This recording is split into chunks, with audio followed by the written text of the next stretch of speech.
businesses, nearly every aspect of American life shut down. Biden and Harris called for this nationwide mandate. It's not about your rights, it's about responsibilities. Just think of this when you think of vaccination.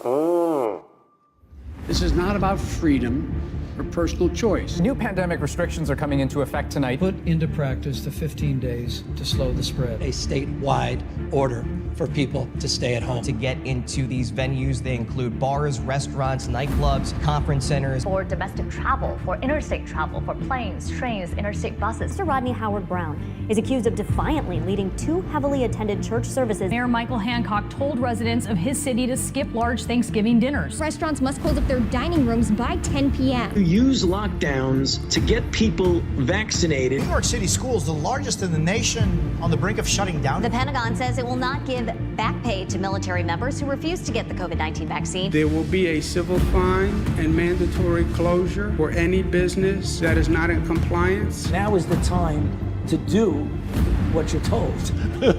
I'm not going to sign any bill that takes authority away from me. Many of us are frustrated with the nearly 80 million Americans who are still not vaccinated. Democratic leaders apologizing or reversing course after multiple occurrences of do as I say, not as I do. We've been patient, but our patience is wearing thin, and your refusal has cost all of us. Dr. Fauci and the NIAID as a sponsor of our research. I want to know what their scientific evidence is that we need to have children as young as 2 being forced to wear a mask. He was engaged in a massive but a very effective cover-up of his funding of gain-of-function research at the Wuhan lab. I am strongly in favor of mandating.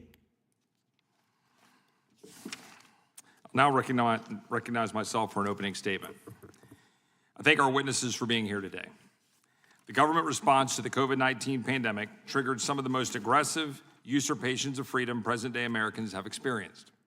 When we look back at the trillions of dollars spent, the immeasurable loss of freedom, the loss of jobs and businesses, the lost confidence in public health, and the immense societal harm created, Americans deserve to know it will not happen again.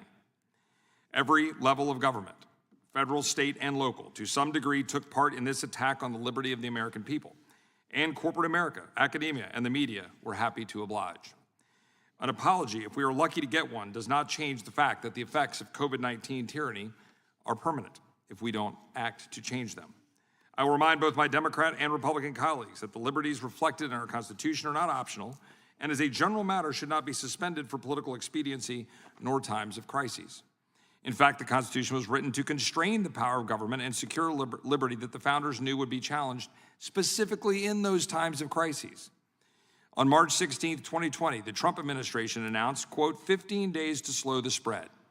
And far too few government leaders did anything to stop the unconstitutional tyranny that would follow over the past 4 years. 4 days after that announcement, I wrote an op-ed in National Review urging Americans that we need a, quote, date certain to return to their normal lives or the government action in response to the pandemic would be worse than the virus itself. A year after 15 days to slow the spread, I wrote another op-ed calling for an end to the capacity limits on businesses, rules about what the vaccinated could and couldn't do inside and outside, and vaccine passports. But here we are. It was clear the COVID-19 measures were not about science or safety, but compliance and control. With the strong urging of the federal government, with particular propaganda from Drs. Fauci and Birx, by late April of 2020, 42 states, collectively leading approximately 316 million people, were subject to stay-at-home orders violating their fundamental rights to life, liberty, and the pursuit of happiness. Churches across the country were subject to strict social distancing and attendance limitations, while favored businesses were allowed to carry on, violating freedom of religion guaranteed in the First Amendment. Perhaps most egregiously, here in D.C., Mayor Browser joined thousands in Black Lives Matter protests while effectively banning church services for groups greater than 10 people. The White House and the CDC colluded with social media companies to suppress opposing views related to COVID-19, ranging from ivermectin to vaccine and mask mandates, violating freedom of speech protected in the First Amendment, in addition to common sense. Many Democratic governors did not consider gun stores to be essential businesses during the lockdowns while considering marijuana dispensaries and liquor stores essential, undermining the Second Amendment. States forcibly closed businesses and deemed certain essential and others non-essential, and the CDC implemented a 120-day eviction moratorium, many of which would arguably violate the Fifth Amendment, which requires government compensation for the taking of private property for public use or a public purpose. COVID-19 measures delayed court proceedings, undermining Americans' right to a speedy trial protected by the Sixth Amendment, and I could go on and on. These constitutionally problematic government actions inflicted intense societal damage. We are still seeing the results and the consequences. The American economy experienced $14 trillion in damages due to lockdowns and governmental measures. The United States spent $6 trillion in the name of COVID, more than what the United States spent on World War II in today's dollars. This led to rampant inflation that has yet to subside. One recent analysis found that the typical American household must spend an additional $11,400 annually just to maintain the same standard of living they enjoyed of January 21, right before inflation soared to 40-year highs. Forced school closures and remote schooling erased decades of progress for students in math and reading and resulted in a quarter of our nation's students being chronically absent. We saw record high suicides, an increase of 5,000 from before the pandemic and almost 50,000 annually, and drug overdoses hit 100,000 a year. Tens of millions of Americans lost their jobs and were forced under government assistance. In April 2020, the unemployment rate hit 15%, an all-time high since the data has been recorded. Over 100 million Americans were forced to take a vaccine with a veiled threat, your job or the jab. Regardless of what radical progressive Democrats want to claim, these vaccines were not voluntary. The federal government mandated vaccines for military personnel, healthcare workers, government contractors, and all businesses with more than 100 workers. The Biden administration bragged that their mandates covered more than 2/3 of American workers. The government lied about its efficacy and effectiveness to make these mandates more palatable. Dr. Fauci said it is as simple as black and white. You're vaccinated, you're safe. You're unvaccinated, you're at risk. Simple as that. Not sure the truth has borne that out. Former CDC Director Rochelle Walensky said the following: our data from the CDC today suggests that vaccinated people do not carry the virus, don't get sick. They teased the prospect of freedom if we would just suck it up and do what they said. How did that work out? They were dead wrong, and instead we got one of the biggest bait and switches of all time. We decided to inject 700 million people with vaccines regardless of the risk COVID-19 poses to them. Here's the aftermath. 1 million adverse events from the COVID-19 countermeasures have been reported to the government. Only 11 have been compensated, while Big Pharma enjoys complete immunity from liability stemming from COVID-19 vaccine injury. Hundreds of thousands of small businesses shut down permanently, while big businesses like Amazon, Walmart, and Target raked in billions. All of this for the CDC to announce last month to treat COVID-19 infections like the flu. What are we going to do to ensure our liberties are protected going forward? What are we going to do to ensure that unelected public health bureaucrats who promoted this on the American people are held accountable? We need to pass emergency powers reforms to ensure Congress can stop the expansion of the size and scope of government during times of crisis. We need to stop the funding of organizations that perpetuated this tyranny, like the United Nations World Health Organization, not accede to their power, as may be occurring this month. We should pass legislation to enhance congressional oversight of the runaway healthcare bureaucracy. We need to hold officials like Dr. Fauci and Birx accountable. God forbid something like this were to happen again. We should reject mandates, vaccine mandates, mask mandates, lockdowns, and trillion-dollar spending bills. This is a good place to start. We will likely hear the following today. We should view our response to the COVID-19 pandemic as a success. We should give the people in charge the benefit of the doubt, since it was a stressful and uncertain time.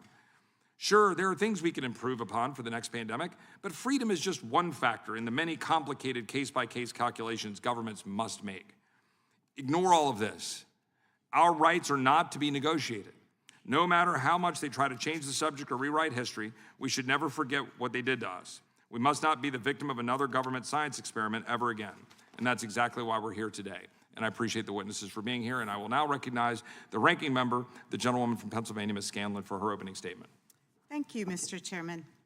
When the chairman noticed this hearing about liberty and tyranny, one might have wondered if our Republican colleagues wanted to have a real discussion about the civil rights and liberties guaranteed to all Americans. But given that this hearing is being convened by the same majority that changed the name of this subcommittee from the Subcommittee on the Constitution, Civil Rights, and Civil Liberties to the Subcommittee on the Constitution and Limited Government, it's no surprise that civil rights and liberties are once again taking a backseat to culture wars.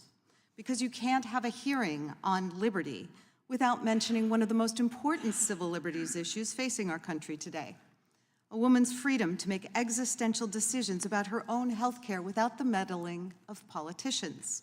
And you can't have a hearing about tyranny without acknowledging that a person being denied medical care because of someone else's political or religious beliefs is certainly an exercise of tyranny. Since the Supreme Court overruled Roe v. Wade 2 years ago, state legislatures nationwide have passed laws that threaten women's reproductive health care with medically unnecessary restrictions. 1 in 3 women of reproductive age lives in a state with an abortion ban. Doctors and pharmacists doing their jobs, and even women who suffer miscarriages, have been threatened with criminal charges. Women who are denied access to health care are vulnerable to harm and even sometimes death. To be clear, the Supreme Court's misguided Dobbs decision did not take away a woman's underlying right to the freedom to make her own reproductive health care decisions, but it did take away an important legal protection. At a time when a majority of the public, 62%, disapproves of the Supreme Court's decision to overturn Roe, Congress must pass the Women's Health Protection Act to enshrine this fundamental freedom into law. Now, with all that said, and despite the subjection of women currently occurring across America, reproductive freedom is, of course, not the topic chosen for today's hearing by our Republican colleagues. Instead, they're proving yet again that their supposed passion for limited government is, in fact, a passion for imposing the political and religious views of a noisy far-right majority on all Americans. Today's hearing is a destructive exercise of revisionist history, so let's try to correct the record a little bit. 4 years ago, our public health officials faced a daunting crisis, the global spread of COVID-19. I find it very disturbing that the majority, in its effort to cast legitimate public health measures as tyranny, just showed a very misleading video in which they also tried to blame the Biden administration for actions which were implemented under the Trump administration. But the actual history, public servants had to make critical decisions confronted with limited information and a mounting death toll to keep people safe from a fast-moving and deadly disease for which there was, at least initially, no cure, no treatment, and no vaccine. They utilized broad powers based on long-standing Supreme Court precedent and statutory authority. They acted in good faith to keep our communities healthy the best that they could under existing knowledge.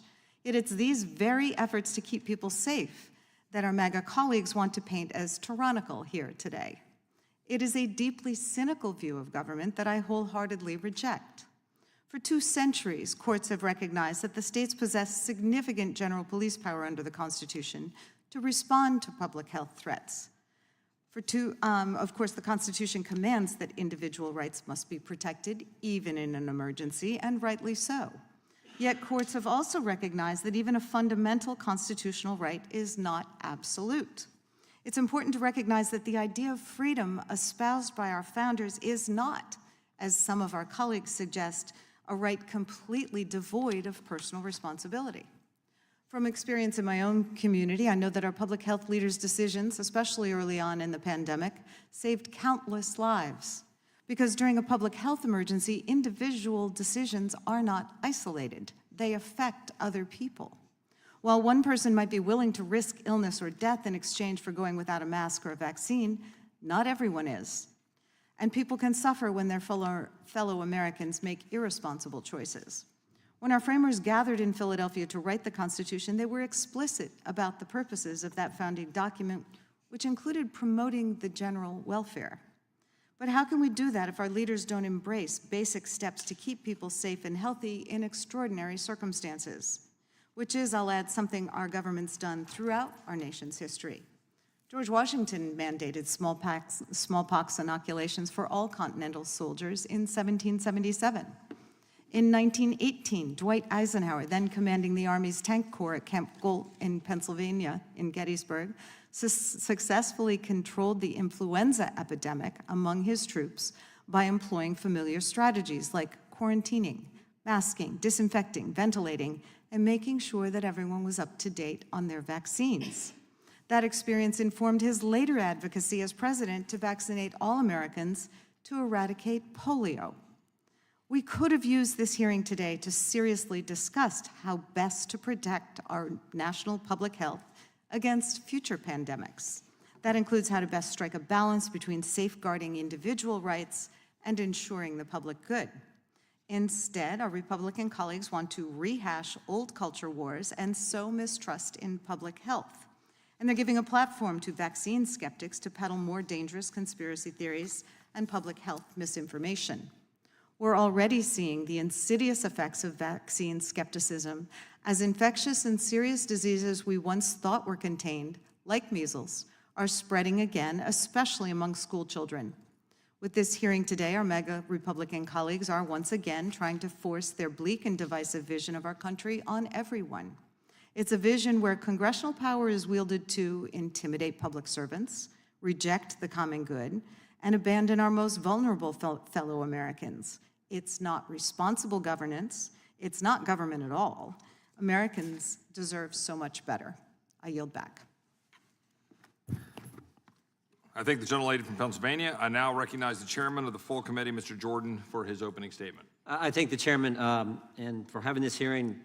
I think fits nicely with what we did just last week when we were talking about freedom of the press. Former Attorney General said the Constitution is not suspended during a crisis. In fact, I would argue that's when it's the most important. And it was certainly during COVID, government attacked Americans' rights, saying we were in a pandemic, in a crisis. And I'll just say some of the same things I said last week at the start of that hearing. Every single liberty we enjoy under the First Amendment was assaulted during COVID. Every single one. I mean, you had people tell Americans they couldn't go to church on Sunday. Holy cow. I always use the example. I spoke to the New Mexico, your right to assemble. You think all 5 rights, right to practice your faith, right to assemble, freedom of the press, free speech, and your right to petition the government. All 5 were attacked. I tell the story many times. I spoke to the New Mexico Republican Party in Amarillo, Texas, because they had to leave their own darn state where they pay taxes to go to another state where they had the freedom to actually get together because their Democrat governor wouldn't let them do it in their own state. Your right to petition your government. You wanted to talk to your member of Congress for 2 years. You couldn't go talk to him in your Congress, in your capital that you pay for, because Nancy Pelosi wouldn't let you in. You had to meet him somewhere else. Couldn't meet him at your capital. Free press. I was using the example. Jen Psaki stood at the podium probably 2 years ago, I guess, stood at the podium in the White House, in the press room, talking to the press, and she said these 2 sentences. Most Americans now get their news from social media platforms. We, the Biden administration, are working to limit what those social media platforms can post. I mean, think about the irony. The press person in the press room talking to the press about restricting the press. It's crazy. But the biggest one, of course, is speech. That's the one they go after. And I tell people all the time, if you can't talk, it's the most important right you have, because if you can't talk, you can't practice your faith, can't share your faith, can't petition your government, we don't have a free press. That's the one they go after, this censorship effort, which this committee and the select committee have spent a boatload of our time trying to get to. That's the scariest one of all. So this hearing's important. Here's the other thing. So many of the things they told us when they were restricting our First Amendment liberties during the pandemic, so many of the things that particularly the Biden administration told us turned out to be wrong. Bad enough you got to give up your rights, but you give them up when they're telling you for wrong reasons. I mean, you could go down the list. They told us it wasn't our tax dollars used in the lab in China. Yes, it was. Yes, it was. They told us they weren't doing gain-of-function research. Yes, they were. They told us it didn't start in the lab. They didn't start in the lab. Sure looks like it did, but they want us to believe it was a bat to a pangolin to a hippopotamus to Joe Rogan, and then we all get the virus, right? That's what they want us to think. I kind of think it started in the lab. But no, we're all stupid. They're so much smarter than us, and they're going to restrict our liberties while they're telling us they're smarter than us, even though they were wrong. They said the vaccinated couldn't get it. They said the vaccinated couldn't transmit it. They said masks work. They said kids couldn't go to school. That was you can just keep going down the list. Maybe here's the other one. They said for the first time in history, we have a virus where there's no natural immunity. Wow. Groundbreaking. So this hearing is important. We need, because just for the simple purpose of reminding the country how wrong they were while they were taking away our freedoms, while they were attacking the First Amendment. So I appreciate our chairman for putting this together, and I really appreciate our witnesses and the strong positions they've already taken, saying some of these things already. God bless you for doing all that, and thank you for being here today. I yield back. I thank the chairman of the committee, Mr. Jordan. I would now recognize the ranking member of the full committee, Mr. Nadler. Thank you, Mr. Chairman. Mr. Chairman, I appreciate your announcement a little while ago that 700 million people were vaccinated out of a population of 330 million. Quite an accomplishment. Mr. Chairman, Our former colleague and current ambassador to Japan, Rahm Emanuel, is often quoted as saying, "You never want a serious crisis to go to waste." I believe that my Republican colleagues think that this idea applies to the topic of today's hearing. The COVID-19 pandemic was a serious public health crisis, and 4 years later, House Republicans are still attempting to capitalize on that global trauma for political spin. Today's hearing is nothing more than a platform for extreme MAGA Republicans to spread skepticism of public health officials, to advance the conservative persecution complex that has become the cornerstone of their political identity.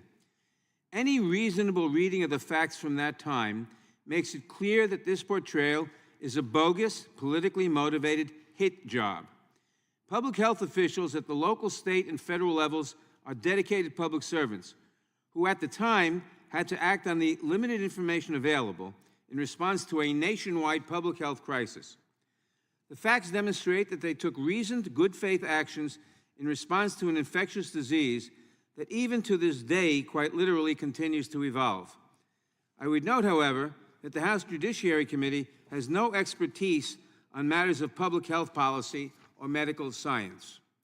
If the Republicans wanted a discussion about lessons learned from the nation's experience with COVID-19, I would welcome it. As to whether officials had the authority to take the steps that they did, that authority was, and largely remains, broad, even after years of legal challenges stemming from the pandemic. That is to say that while individual constitutional rights are always in force, even during a public health emergency, the Constitution is not a suicide pact. No legal right is absolute, and the Constitution itself accounts for the need for government to respond to protect the nation from serious threats. Given the chaotic and uncertain circumstances in which they were operating, not every decision by a public health official may have struck the ideal balance between the need to protect public health and respect for individual rights. That is why we have a court system. Nonetheless, overall, those public officials' decisions were made in good faith and saved countless lives during a public health emergency involving a novel and rapidly spreading infectious disease that was killing more than 1,000 people a day in the early part of the pandemic, and which so far has killed more than 1 million Americans. Individuals may have varying tolerances for personal risk, but individual choices about vaccination, quarantining, masking, or other public health measures can also seriously affect other people's health. In particular, the most vulnerable members of our society are at risk during an event involving an infectious disease. This includes the very young, the very old, those with pre-existing conditions, and the working poor, who historically lack access to health care and are disproportionately represented among ethnic and racial minorities.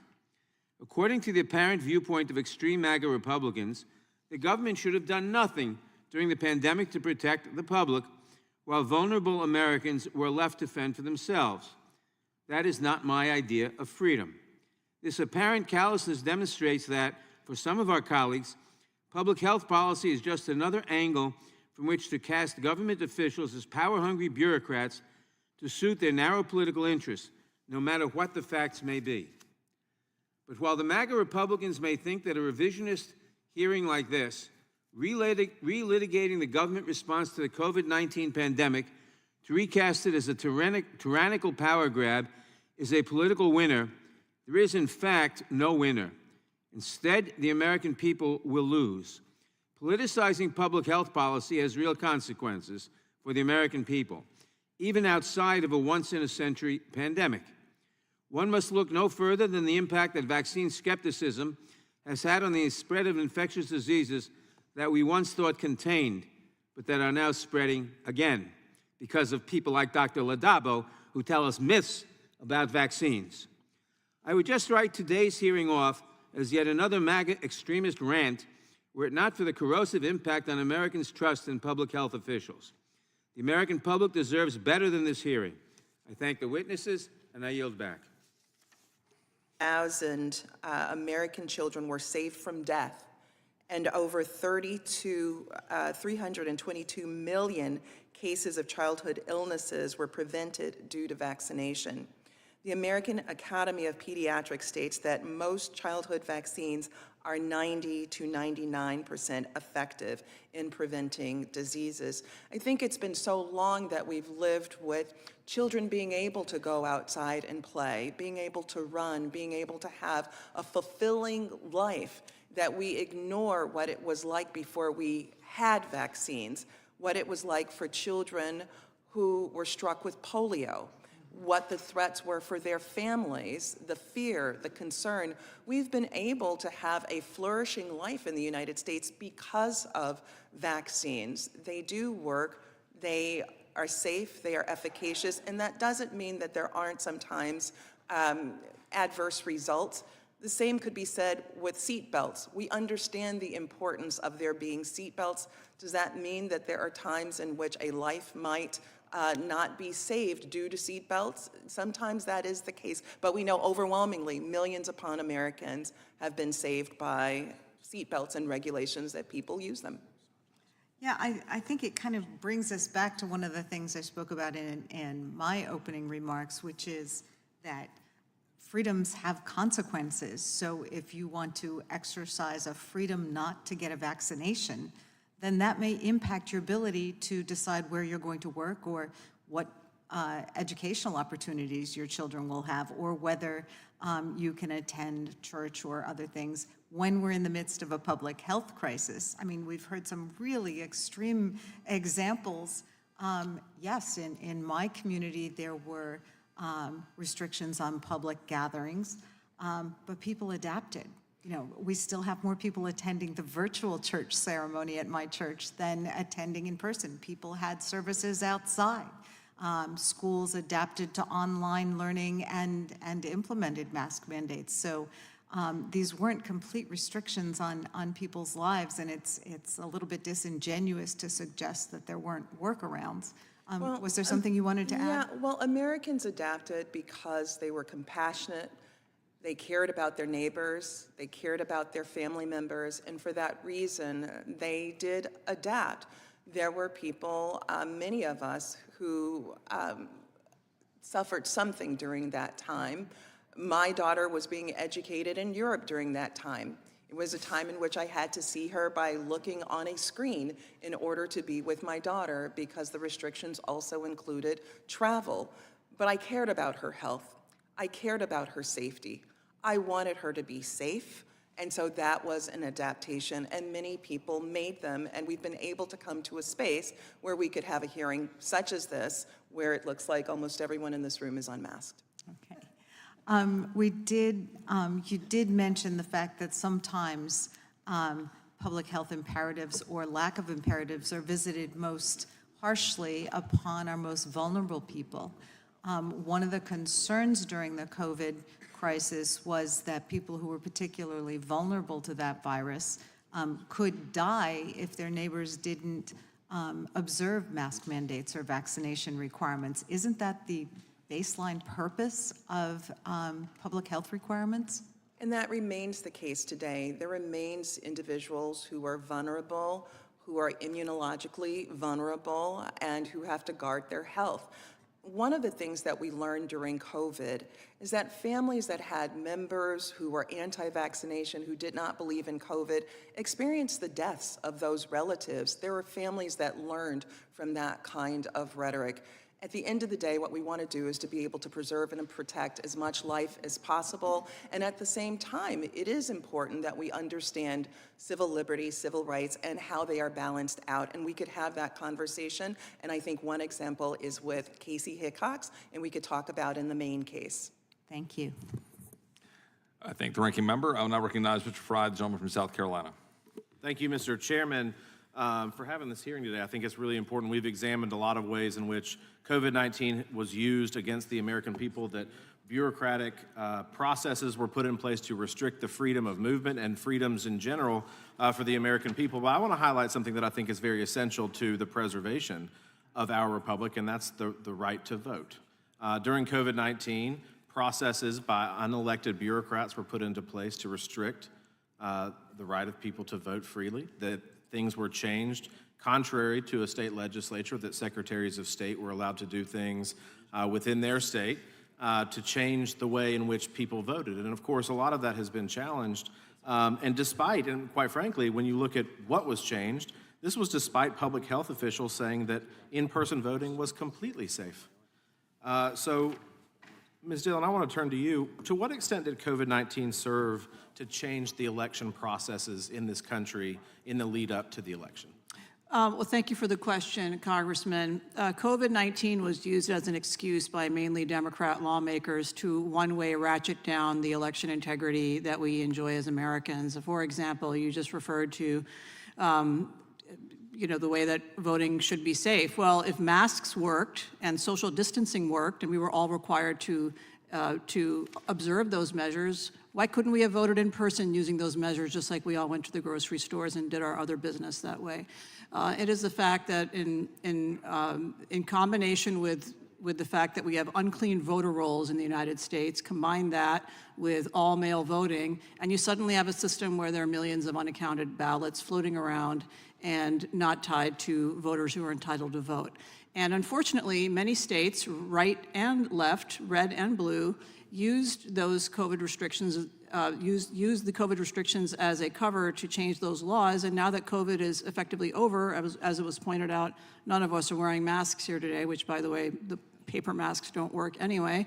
Why haven't we returned to those previously well-respected, documented ways of safe and secure voting? And the net result is that many Americans have lost confidence in the accuracy of our elections and don't want to vote anymore because they don't believe their votes are going to be accurately counted. This is a significant problem in voter confidence. Ms. Dillon, do you think that the motivation then in the lead up to the election was about public health and public safety, or was it more about changing the way in which Americans vote? Well, I think in most instances, many of the restrictions were a well-intentioned but wrong attempt to protect public safety, but also an exercise and a flex of power. In the case of the voting requirements, I think it was entirely for purposes of loosening one man, one vote, voter ID, and clean voter rolls leading to secure elections.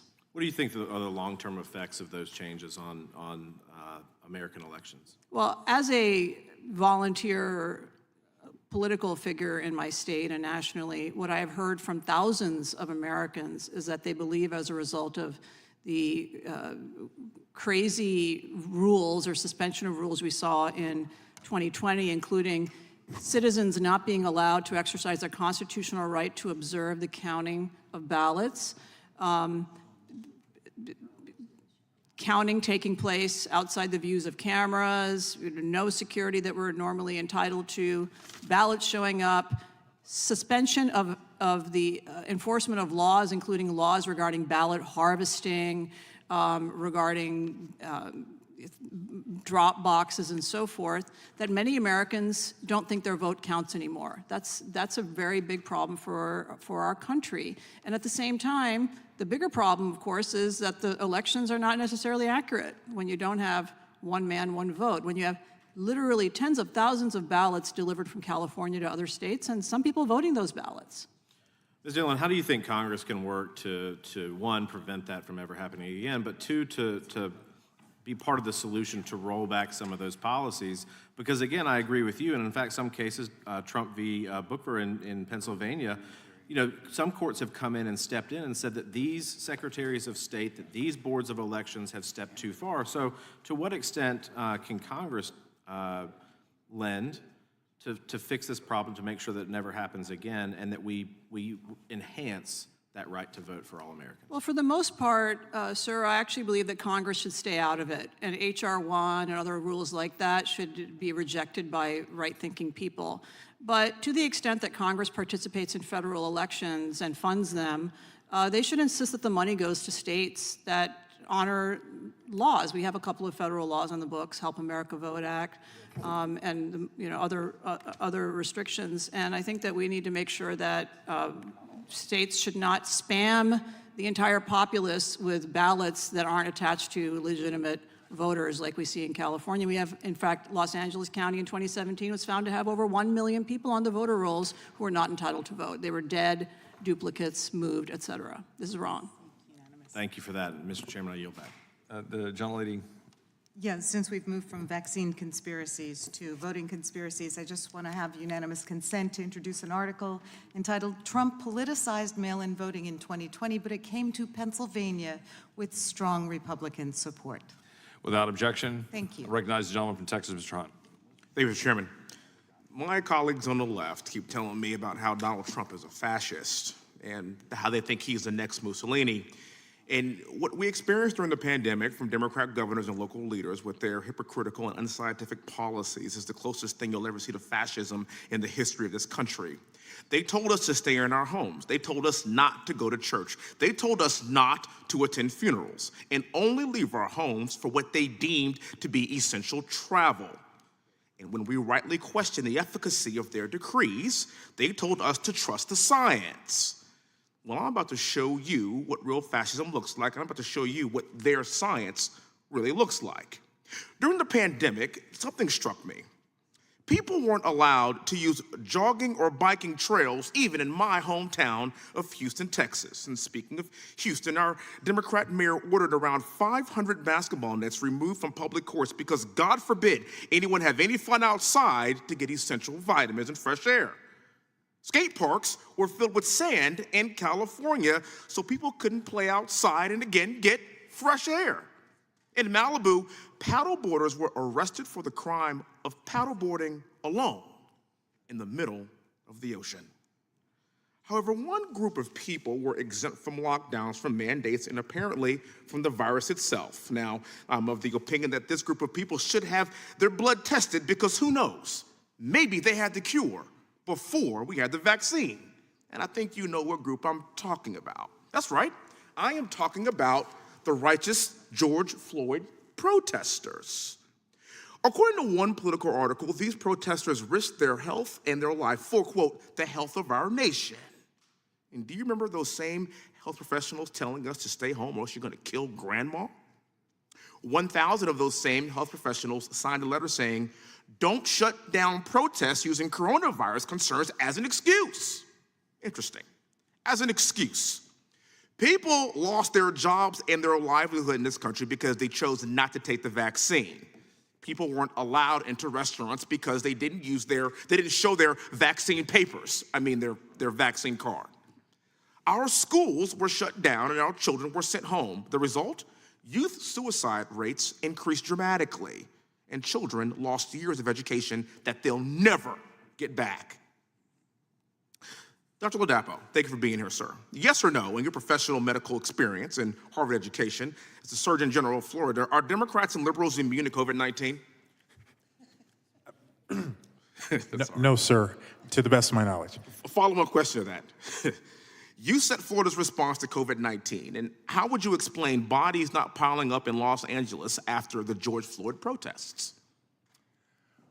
For one, there was very, very, very little transmission outdoors.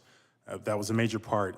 Most of the protesters, from what I saw, were young people that probably also contributed, but there was almost no transmission outdoors. And it broke my heart when they pulled the basketball hoops in the playgrounds that I was taking my kids to in Los Angeles. I mean, I could have, I'll stop it there, but broke my heart. Thank you for your response. Much like the vast majority of liberal policies, this rule's for thee and not for me, and apparently that also applies to COVID lockdowns and mandates. It was okay to make exceptions for when the left believes was a righteous cause. The left said it was safe for 100,000 people to protest, 100,000 people in the middle of a pandemic, but they were giving you grief for letting people sit on the beach or paddleboard in the middle of the ocean. Why? Because in the case of the George Floyd protest, it was a righteous cause in their opinion. And by the way, it wasn't just protest, it was rioting, it was looting, it was attacking and burning a police station in Minneapolis. It was rioting in front of the White House to such an extent that President Trump had to be ushered into a bunker.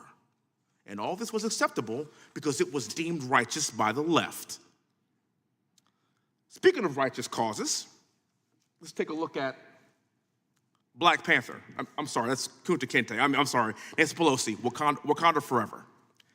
This is the absurdity of the COVID-19 lockdowns, liberal mandates, and of course, even a little cultural appropriations. This is very ridiculous. We must never allow something like this to ever happen again in this country. It's why we have a Constitution in the first place, to protect us from the exact type of government overreach that we saw during the pandemic. No matter what side of the political aisle that you find yourself, you should always be on the side of freedom and preserving our rights via the Constitution. And that's why many of us walked away from the pandemic and the protests that followed, asking the question, were the COVID restrictions really about public safety, or were they about winning an election? You decide. Thank you for being here. I thank the gentleman from Texas. I'll now recognize the gentleman from North Dakota.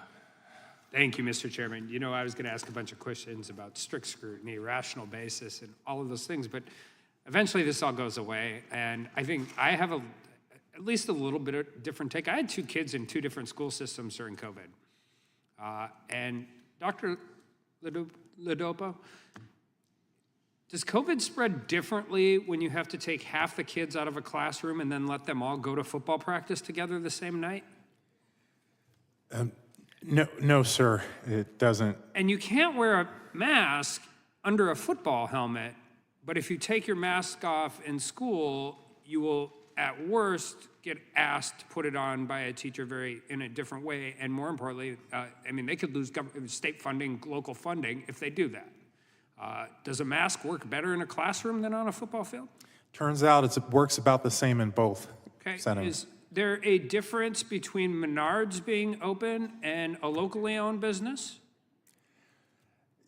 To the owners, yes, but probably not to the virus. Is there some super secret ventilation system I'm not aware of at Menards that local businesses are incapable of having? I actually couldn't comment on that, but I probably would assume not. When the clock turns 11 p.m. at a bar, does COVID become more contagious? In some precincts, no, I'm kidding. No, it doesn't. It doesn't become more contagious. These are all the ridiculous things that happened in my state. And I don't blame the teacher. And I actually don't blame the public health officials. I blame politicians on the right side of the aisle, the left side of the aisle, local officials, state officials, federal officials, who all hid under their desks and abdicated their responsibility to people who had never been elected to anything. And if you care about vaccines, which I do, then you should care about the fact that we were told COVID vaccine would give you immunity to COVID. And then we were told it won't give you immunity to COVID, but it'll keep you out of the hospital. But then we were told that you have to take booster 1, booster 2, booster 5, booster 17, and then you still have to socially distance and wear masks, but not at football practice. People aren't stupid. And when they get lied to constantly and they get told something and nobody ever comes out and says things, masks don't help stop COVID. Well, what we found out is we didn't have enough masks. So we're being lied to. And then once we had enough masks, we wanted to make everybody wear masks. And people in long-term nursing care facilities died alone because their families couldn't come in there. And the facility that ran it had no choice because their federal dollars were tied to it. These are all the real things that happen. So you know why we need to pass laws? So it never happens again. And I don't care about a Supreme Court case from 40 years ago or 50 years ago or 70 years ago. I care about the fact that people need to be protected because civil liberties only matter when they matter. And when you have the head health official on CNN saying, who cares about civil liberties at a time like this?